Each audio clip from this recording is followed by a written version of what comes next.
Aprenda o que não fazer, é o tema da palavra. O ser humano tem a capacidade de aprender de diversas formas, observando, ouvindo, lendo, assistindo um programa de televisão, consultando aí alguns vídeos. O ser humano tem a capacidade de aprender por imitação, tem a capacidade de aprender com o erro do outro e tem a capacidade de aprender também quando alguém acerta. Nós sempre procuramos um modelo, mas nessa noite eu quero falar com vocês sobre alguém que não foi tão bem sucedido, alguém que fracassou no propósito que Deus tinha para a sua vida, alguém que não serve de modelo para sermos como ele, mas serve de modelo para não fazermos o que ele fez. Este alguém é o rei Saul. E eu vou estar compartilhando um pouco da história de Saul, depois da história de Davi, vou falar um pouco do profeta Samuel, e aí no final eu vou dar para vocês 10 lições que eu aprendo com a história deles. Saul, ele era filho de um homem muito rico. E um dia o seu pai perdeu suas cabras, os seus animais fugiram de perto dele. E Saul então foi desafiado pelo seu pai a sair procurando por aqueles animais. E quando Saul sai à procura dos animais, ele decide procurar pelo profeta Samuel, para que Samuel pudesse orientá-lo onde estariam os animais do seu pai. Neste mesmo momento, na história do povo de Israel, eles começam a dizer que eles queriam um rei, porque até então, quem governava, quem liderava o povo de Israel eram os juízes. Samuel era o juiz que governava. E o povo então dizia para Samuel: nós queremos um rei, nós queremos a monarquia. No mesmo momento em que isso acontece, Saul então se encontra com Samuel, quando estava buscando as jumentas do seu pai. Então Deus fala para Samuel, o profeta, que Saul seria o rei que aquele povo pediu. E nós vamos ver isto aqui no livro de Samuel, nos capítulos 10 e 11. Coloque para mim, por favor. Então Samuel apanhou um jarro de óleo, derramou-o sobre a cabeça de Saul e o beijou, dizendo: o Senhor o tem ungido como líder da herança dele. Quando se virou para afastar-se de Samuel, Deus mudou o coração de Saul. E todos estes sinais se cumpriram naquele dia. Chegando em Gibeá, um grupo de profetas o encontrou. O Espírito de Deus se apossou dele e ele profetizou em transe no meio deles. E Samuel disse a todos: vocês veem o homem que o Senhor escolheu? Não há ninguém como ele entre todo o povo. Então todos gritaram: viva o rei! Assim todo o povo foi a Gilgal e proclamou Saul como rei na presença do Senhor. Ali ofereceram sacrifícios de comunhão ao Senhor. E Saul e todos os israelitas se alegraram muito. Vamos parar aqui um pouquinho. Quando você lê estes versículos e percebe que Deus tem um amor tão grande pela vida de Saul, quando você vê que o Senhor faz com que o profeta o unja, e diz que o Senhor mudou o coração de Saul, diz que o Senhor derramou sobre ele o seu espírito, diz também que Samuel, quando perguntou ao seu povo: olha, vocês veem este homem que o Senhor escolheu? Não há ninguém como ele no meio do povo. E depois diz também que o Senhor ali ofereceram sacrifícios e o povo se alegrou. Uau, que perfeito! Parecia que a sorte do povo ia mudar. Parecia que Saul era o homem certo, na posição certa, era tudo perfeito. Diz a palavra de Deus que Deus mudou o coração de Saul. E nós vamos ouvir no decorrer aqui da história, do relato, que num processo de mudança que Deus havia feito, Saul começou a ter atitudes que nós não devemos ter, porque a consequência disso veio logo em seguida. Mas quando eu leio, quando eu fui pesquisar, como será que Saul foi escolhido, foi eleito? Foi desta forma simples que Deus o escolheu, quando ele estava procurando as jumentas do seu pai. E ali então ele foi consagrado, foi ungido, foi eleito, foi escolhido, foi aplaudido.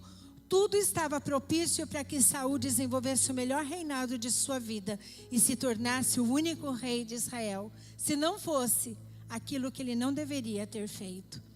Foi feito um acordo naquele momento, e Samuel veio através da palavra de Deus e disse a Saul o seguinte, que você encontra em 1 Samuel 12, 13 a 15. Diz assim: se vocês temerem, servirem e obedecerem ao Senhor e não se rebelarem contra as suas ordens, e se vocês e o rei que reinar sobre vocês, que seguirem o Senhor, o seu Deus, tudo lhes irá bem. Todavia, no entanto, mas se vocês desobedecerem ao Senhor e se rebelarem contra o seu mandamento, sua mão se oporá a vocês da mesma forma como se opôs aos seus antepassados. Aqui o Senhor estava dizendo: vocês pediram um rei, não era tempo de colocar este rei, como nós ouvimos na semana passada. Não saber esperar o tempo de Deus e querer apressar este tempo trará consequências. Mas Deus aceitou aquilo que o povo estava pedindo e disse: vocês pediram, o rei ali está. Se vocês obedecerem, servirem e temerem ao meu nome, não se rebelarem às minhas ordens, vocês e o rei, tudo lhes irá bem. Mas se vocês transgredirem a minha palavra, se vocês desobedecerem, se rebelarem, não me servirem, a minha mão se oporá sobre vocês. E assim como foi com o povo antepassado, com seus avós, bisavós, tataravós, com aqueles que vieram antes de vocês, assim será sobre vocês. Aqui o Senhor já fez um acordo e diz: é assim que precisa ser, se vocês quiserem realmente ter a história da nação de Israel transformada. E não mudou nada o acordo que Deus quer fazer conosco. Não mudou nada a condição. Se nós ouvirmos atentamente a voz do Senhor e tomarmos o cuidado de obedecer tudo quanto Ele nos ordena, nós seremos abençoados no campo ou na cidade. Deuteronômio 28. Mas se nós não obedecermos a sua palavra, logo estaremos vulneráveis a todo ataque e contra-ataque do inimigo. Logo a bênção do Senhor não estará sobre nós, a sua mão se afastando e a sua proteção, o inimigo ganha território. Não mudou nada. Para que nós possamos ver os milagres de Deus nas nossas vidas, nós temos que cumprir o mesmo acordo que o Senhor estabeleceu entre Saul e o seu povo, através do profeta Samuel, em 1 Samuel 12, 13 e 15. Mas a palavra de Deus diz que, com o passar do tempo, Saul começou a ganhar batalhas, mas ele começou a permitir que a velha natureza dele começasse de novo a reinar no seu coração e na sua mente. E diz em 1 Samuel 13, do 13 ao 14, você não precisa abrir, que Saul ficou aguardando que o profeta Samuel viesse, porque ele teria uma grande batalha pela frente. E quando o profeta não chega, depois de 7 dias, o próprio Saul organiza então um sacrifício e um holocausto, passando por cima de uma autoridade espiritual que Deus havia constituído. E aquilo não agradou ao Senhor. Ele desobedeceu um decreto, ele desobedeceu um princípio. E Samuel foi duro com ele para corrigi-lo. Mas ao invés de Saul se arrepender, ele pensou então: vou arrumar justificativas e desculpas para este meu mau comportamento. E assim ele o fez. Logo depois, Saul de novo na batalha. O Senhor diz: olha, Saul, você vai para uma batalha contra os amalequitas. Destrua tudo. Destrua todos os animais, destrua todas as pessoas, que não reste nada dos amalequitas. Tudo bem, Saul? Você me obedece, eu te dou vitória. Saul decidiu poupar o rei dos amalequitas. E decidiu também separar os melhores animais e não sacrificá-los e trazer para o seu arraial. Novamente Deus vai até o profeta Samuel. E Samuel fala com Saul. Isto você encontra em 1 Samuel 15 e 22. Que diz assim: Samuel, porém, respondeu: acaso tem o Senhor tanto prazer em holocaustos e em sacrifícios, quanto em que se obedeça a sua palavra? A obediência é melhor do que o sacrifício, e a submissão é melhor do que a gordura de carneiros. Quando Samuel foi questionar a Saul, sobre ele ter desobedecido uma ordem, ele disse: olha, eu estava separando os melhores animais para sacrificar ao Senhor, para fazer um holocausto ao Senhor. Então o profeta diz a ele: você se esqueceu que obedecer é melhor do que o sacrificar? Saul, aquele homem que foi escolhido quando buscava jumentas, aquele homem que Deus transformou o seu coração, aquele homem que foi eleito o primeiro rei dentro da monarquia de Israel, agora começa a agir por conta própria, começa a tomar decisões baseadas em sentimentos, em pensamentos e convicções, sem consultar ao Senhor. E ali ele começa então a descer a escada, ele começa então a cavar o buraco para que ele mesmo viesse se enterrar. E Samuel, por conhecer a palavra de Deus, por ser um homem íntegro, o que me chama a atenção é que Samuel, quando viu que Saul teve essa atitude, que não matou o rei dos amalequitas, ele toma uma atitude. A palavra de Deus diz em 1 Samuel 15:33, que Samuel, porém, disse: assim como a espada deixou mulheres sem filhos, também sua mãe ficará sem o seu filho entre as mulheres. E Samuel despedaçou Agag perante o Senhor em Gilgal. Aquilo que Saul não fez, porque não quis cumprir a palavra de Deus, quis de alguma forma se beneficiar daquela ação, através daquela ação, o profeta foi e cumpriu. Se era para matar, então ele vai morrer. E diz a palavra de Deus que a partir deste momento, Samuel se afasta definitivamente da companhia, da presença de Saul. Guarde esses detalhes daquilo que eu estou te falando, porque dentro desta ministração, dentro deste ensinamento, dentro deste relato histórico, existem chaves que mudarão a tua vida, se você ouvir a palavra de Deus e tomar o cuidado para obedecê-la.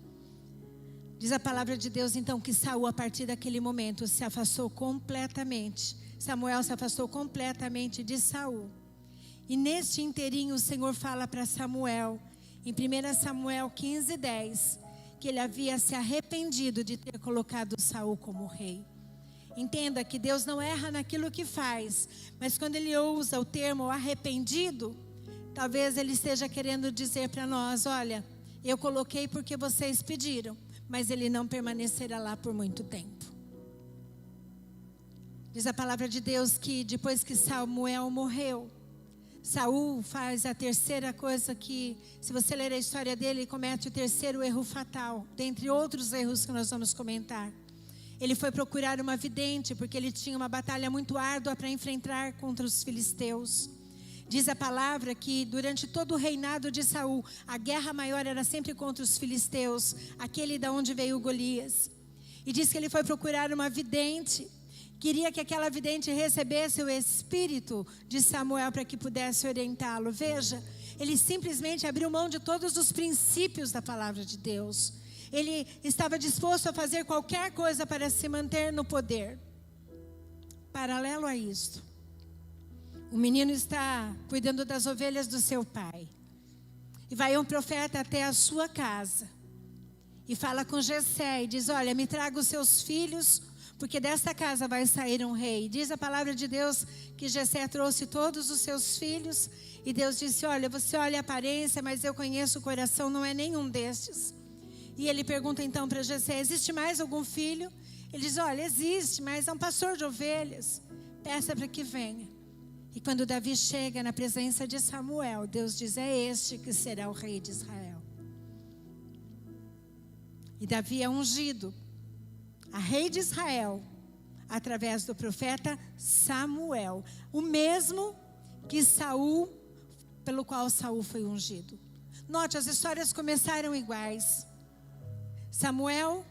Saul correndo atrás das jumentas, Davi no pasto cuidando das ovelhas. Samuel unge um, Samuel unge o outro. Mas você vai ver que a história não termina igual para ambos, porque um tomou a decisão certa e outro tomou a decisão errada. Mas deixa eu te dizer uma coisa: assim que Davi foi ungido a rei, ele continuou sendo pastor de ovelhas. Ele continuou na casa do seu pai. E diz que antes de se tornar rei de Israel, ele foi ungido primeiro diante da casa de Belém, depois se tornou rei de Judá em Hebrom, só para que depois de Saul deixar o seu trono pela morte de seus filhos, ele ser consagrado a rei. Diz a palavra de Deus que quando o Espírito de Deus se retirou da vida de Saul, voltando lá em Saul, ele começou a ficar atormentado. Enquanto a história de Davi acontecia aqui, a de Saul acontecia aqui.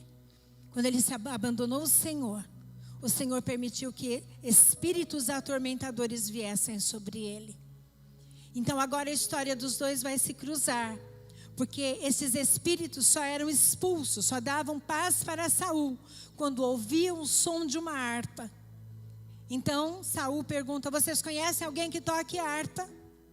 Imediatamente disseram: Jessé tem um filho que toca harpa, mande chamá-lo. Davi então começou a tocar harpa, e aquilo trazia paz e tranquilidade para Saul. Olha que bacana como as histórias se cruzam, como tudo coopera para o bem daqueles que amam a Deus. Um pastor de ovelhas que toca harpa é chamado para aquietar o coração de um rei atormentado. Depois disso, diz a palavra de Deus que Davi venceu Golias. Isso você encontra em 1 Samuel 17, 32 e 34. Então cada vez Davi estava mais próximo de Saul. Deus foi criando situações para trazer Davi mais próximo do propósito que ele tinha para Davi. Davi não saiu do campo e foi atrás de Saul. Deus foi criando condições para que isso acontecesse. E diz que num determinado dia, quando Davi esteve com Saul, Jonatas, filho de Saul, se tornou um grande amigo de Davi. Viu que Davi tinha algo que ele não tinha. Ele era rico, Davi era pobre, mas aquele menino, pastor de ovelhas, tinha algo que tocou no coração de Jonatas. E você vai ver que esta amizade, ela perdura para a vida toda. E a bênção da aliança dos dois se estendeu ali pelas próximas gerações. Diz a palavra de Deus que enquanto Davi servia a Saul, ele fazia tudo com excelência. Isso está em 1 Samuel 18 e 5. Que diz assim: tudo que Saul lhe ordenava fazer, Davi fazia com tanta habilidade ou com tanta excelência, que Saul lhe deu um posto elevado no exército. Isto agradou a todo o povo, bem como aos conselheiros de Saul. Aqui é uma chave. Tudo que Davi fazia para Saul, ele fazia com excelência. E a pergunta que eu te faço é: tudo que vem nas tuas mãos para fazer, em todas as áreas de sua vida, você tem feito com excelência? Ou tem feito na mediocridade? Está feito? Está bom. Porque foi a partir de agora que a vida de Davi começa a mudar. Ele foi agora promovido, foi colocado no posto elevado no exército. Saul começou a conhecer aquele menino. Ele tocava harpa, ele era pastor de ovelhas, ele venceu o Golias, ele era destemido, ele era corajoso, mesmo sendo pequeno, mesmo sendo mirrado, mesmo sendo desprezado pela sua família. Era alguém que a família não acreditava. Mas Saul viu nele um potencial, porque Deus fez com que Saul enxergasse nele algo que ninguém havia visto. E ele foi promovido porque ele fazia tudo com excelência. Mas num determinado momento, depois que Davi volta de uma batalha, junto com seu exército, diz a palavra de Deus que as mulheres começaram a dançar e cantar. E começaram a cantar dizendo: Saul matou milhares, mas Davi dezenas de milhares.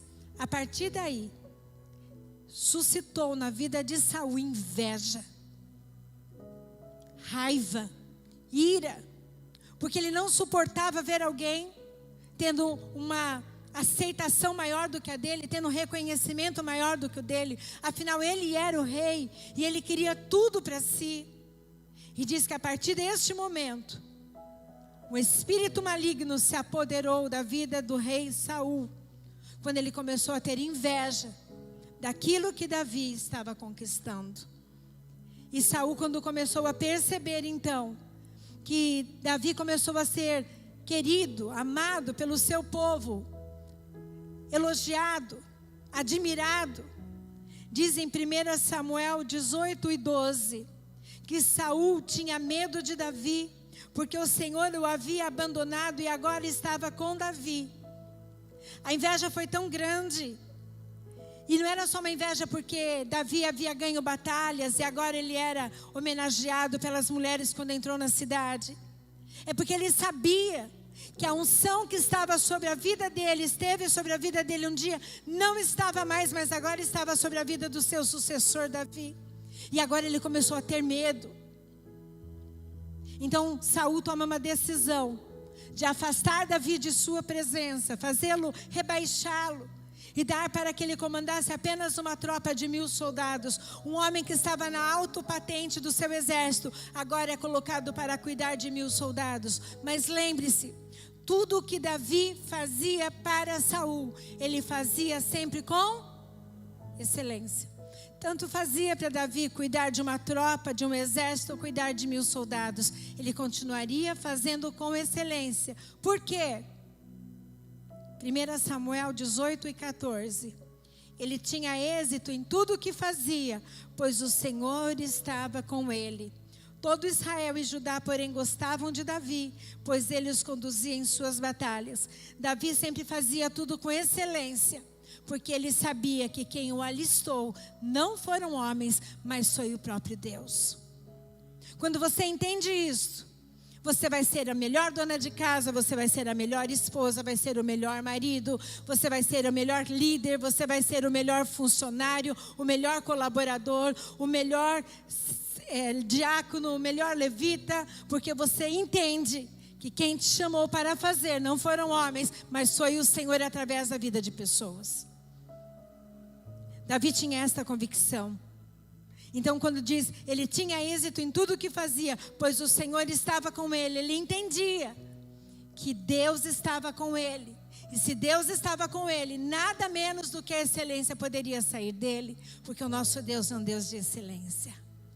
Nosso Deus é um Deus perfeito. Nosso Deus é um Deus que tudo o que faz é bom, perfeito e agradável. Continue comigo aqui. Saul ainda não estava contente. E ele queria acabar com a vida de Davi. Então ele cria uma armadilha.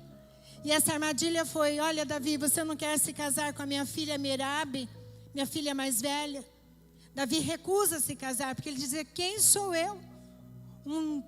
Davi, um pobre coitado, um cuidador de ovelhas, não tenho nem dote. Não quero. Então ele recusa, e Merabe casa então com uma outra pessoa. Mas aí surge Mical, uma outra filha do rei Saul. E ele diz: olha, Davi, mesmo que você não tenha recursos financeiros, você vai e me traz 100 prepúcios dos filisteus. E com isso, Davi, você pode se casar com a minha filha. Escute aqui, Saul não estava fazendo isso porque era bonzinho e queria Davi como genro. Ele estava fazendo isso porque ele imaginou que Davi indo para a batalha, para conseguir o prepúcio de 100 filisteus, ele voltaria morto. Mas ao contrário disso, ele não abateu 100 filisteus, ele abateu 200 filisteus, pagou o dote e casou com Mical. Logo Davi se tornou genro de Saul. Guarde isto. 1 Samuel 18:30 diz que os comandantes filisteus continuaram saindo para a batalha. E todas as vezes que o faziam, vamos ler juntos? Davi tinha idade que outros oficiais de Saul, e ele tornou-se ainda mais famoso. Vamos ler juntos? Os comandantes filisteus continuaram saindo para a batalha. E todas as vezes que o faziam, Davi tinha mais habilidade do que os outros oficiais de Saul. E ele tornou-se mais famoso. Uau! Quanto mais Saul tentava acabar com Davi, mais o Senhor o exaltava. Quanto mais o exército inimigo vinha contra Davi, mais o Senhor dava vitória. Davi tem um amigo chamado Jonatas, filho de Saul. E Jonatas, quando descobre que o seu pai, ainda não dado por vencido, tenta matá-lo, Jonatas conta para Davi, cria uma estratégia e faz com que Davi fuja. E ali começa então uma nova batalha. E agora então Mical, sua esposa, filha de Saul, sabendo que o seu pai quer matar Davi, também diz para ele, conta, se antecipa, pede para que Davi pule por uma janela. Davi foge e novamente Saul não consegue matá-lo. E quando Davi agora foge, ele vai procurar o profeta Samuel, aquele que o havia ungido a rei quando ele ainda era pastor de ovelhas, aquele que havia ungido a rei, o rei Saul. Davi vai procurar pelo profeta, aquele que o havia ungido, e neste momento encontra Samuel junto com um grupo de profetas em Ramá. Então Saul, quando fica sabendo disso, manda um grupo para destruir Davi. E quando este grupo chega, eles se tornam cheios do Espírito Santo e não matam Davi, voltam. Depois Saul manda um segundo grupo para matar Davi. Chegando perto dos profetas, eles ficam cheios do Espírito Santo. Manda um terceiro grupo, ficam cheios do Espírito Santo, até que Saul decide ir. E diz a palavra de Deus que quando ele chega próximo de Ramá, ele também é tomado pelo Espírito de Deus e nada consegue fazer contra Davi. E Davi foge de novo. Quando Deus manda, até o diabo tem que obedecer. Aqueles homens podiam não saber nada de Deus, mas diz que o Espírito de Deus veio sobre eles para mostrar para todos que estavam ali que Deus é que estava no comando e era Deus quem guardava a vida de Davi. Que lições eu aprendo? A primeira delas: a Deus não se obedece parcialmente. É tudo ou nada. Saul tinha que obedecer a palavra de Deus. Foi o acordo que Deus fez com ele através do profeta Samuel, dizendo que se ele obedecesse, se ele se submetesse, ele seria abençoado em tudo que ele fizesse. Mas se assim não fosse, a mão do Senhor ia se opor sobre ele e sobre toda a nação. Então a primeira coisa que eu aprendo com essa história, esse relato histórico, com essa palavra de Saul, a história dele, é que a Deus não se obedece parcialmente. Ou você obedece em tudo, ou você não obedece em nada. Saul transgrediu princípio de honra, de lealdade, de submissão. E quando ele fez isto, quebrando princípios, ele permitiu que espíritos malignos viessem sobre a vida dele. Escute uma coisa: você pode obedecer a palavra de Deus em muitas coisas, mas você não verá a mão do Senhor a teu favor se você não for fiel no dízimo e na oferta. Se você for fiel no dízimo e na oferta, mas se você tiver mágoa no teu coração e não liberar perdão, o Senhor não recebe o seu dízimo e sua oferta, porque você está ferindo um outro princípio, que é amar o teu próximo como a ti mesmo. A palavra de Deus, ela é um manual de vida. A palavra de Deus, ela tem os direitos e ela tem os deveres. Então, ou nós obedecemos a palavra de Deus, nos submetemos à palavra de Deus, nos arrependemos quando transgredimos a palavra, ou então nós não vamos desfrutar do melhor que Deus tem para as nossas vidas. O rei tinha todas as condições de ser bem-sucedido e ficar até o último dia de sua vida no governo, mas isso não aconteceu. Sua vida foi abreviada pela sua desobediência. Então, algo que eu descubro aqui é que o Senhor tem mais prazer na obediência do que no sacrifício. E na submissão, ela é melhor do que gordura de carneiros. Se eu der tudo o que eu tenho para o Senhor, mas no meu coração não for dele, não vale de nada. Então, quando o Senhor coloca esta condição, Ele está igualando a todos nós, ricos e pobres. Não importa a classe social, não importa onde você nasceu, onde você vive, onde você vai morar. O Senhor está dizendo: filho meu, dá-me o teu coração. Porque Saul começou a desobedecer a Deus quando deixou de ter o seu coração voltado para a palavra. A segunda lição que eu aprendo é que a obediência a Deus é o melhor sacrifício que fazemos, que é isso que eu acabei de dizer. A terceira lição que eu aprendo é que o resultado é proporcional ao comprometimento. Lembram da história? Que era para Saul acabar com todos os amalequitas, mas ele poupou o rei. Então veio Samuel, o profeta, e matou. Todas as vezes que eu não me comprometo com aquilo que Deus coloca nas minhas mãos para fazer, Deus levantará outro comprometido para que faça o que eu não estou fazendo. Entendeu isto?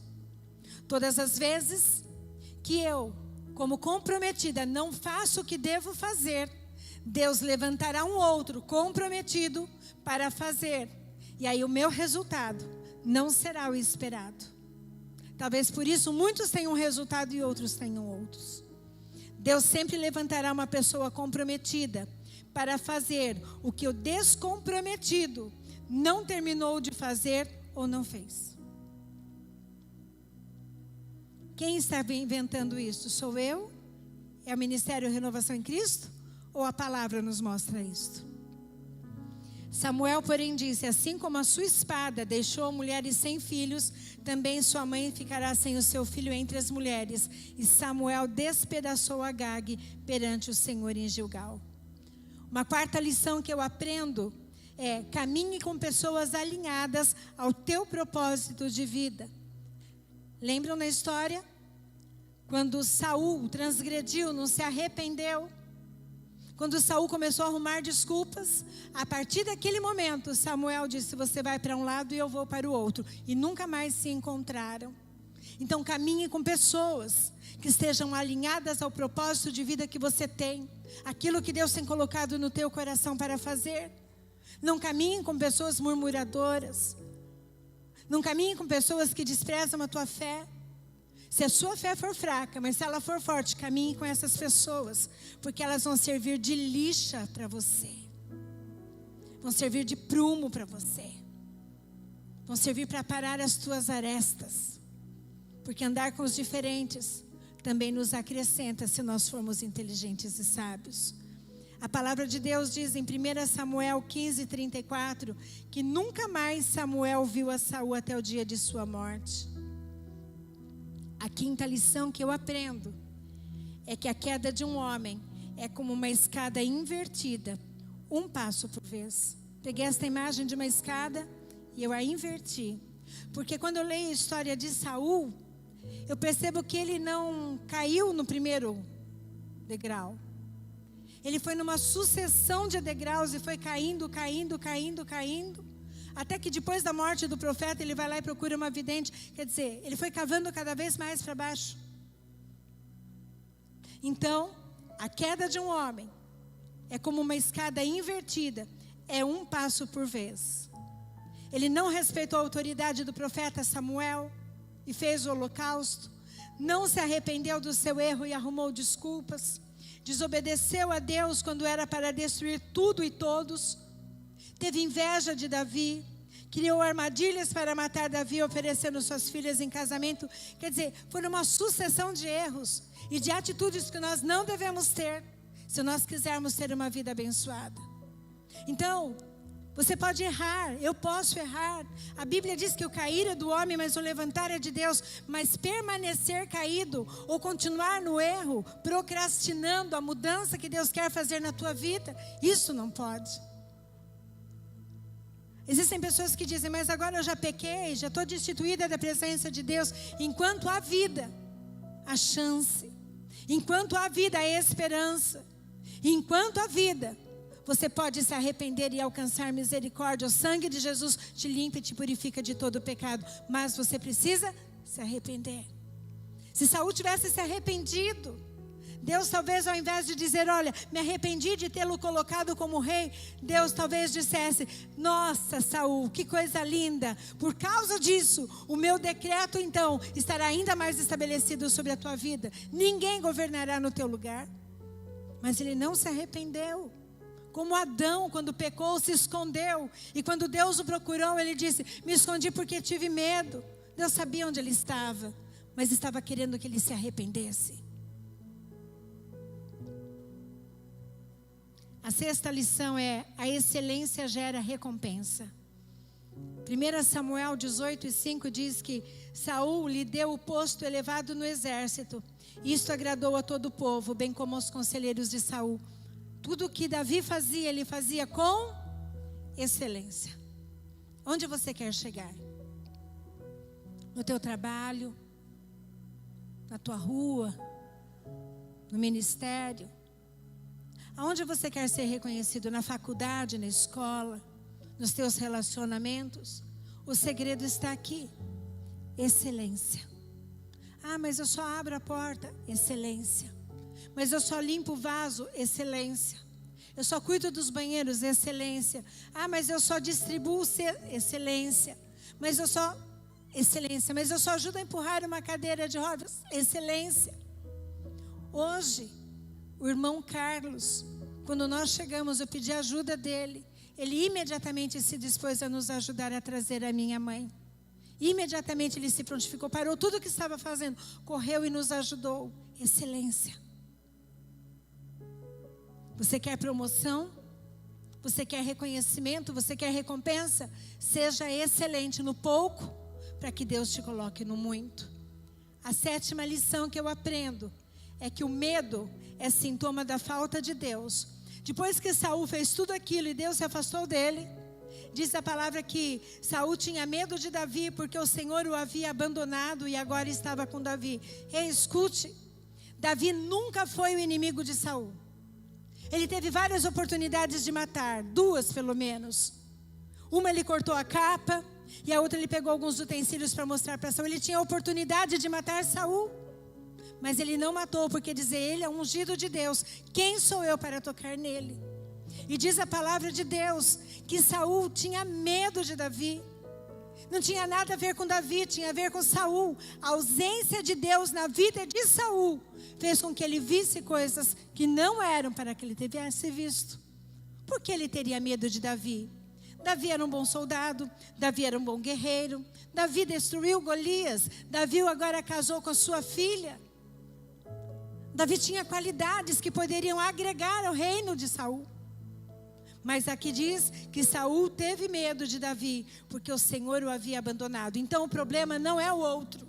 O problema é a ausência de Deus na nossa vida.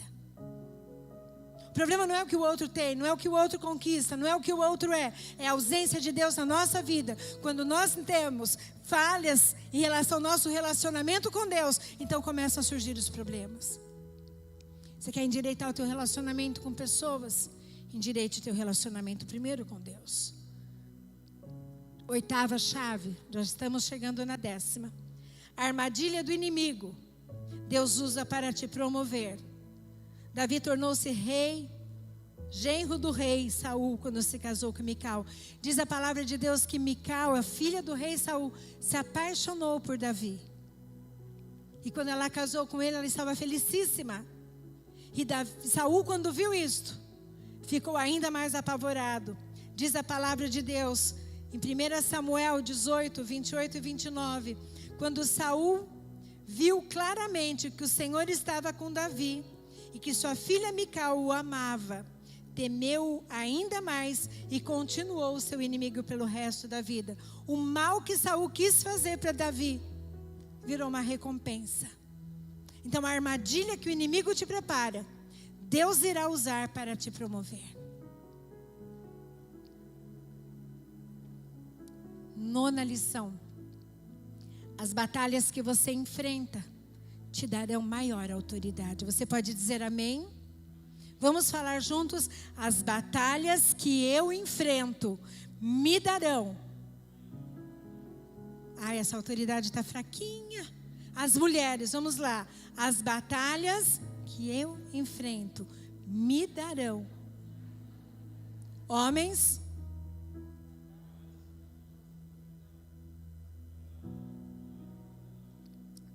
todos juntos falando na primeira pessoa, tá? As batalhas que eu enfrento me darão maior autoridade. Aleluia! Deus nunca vai pedir para que você fale sobre aquilo que você não vive.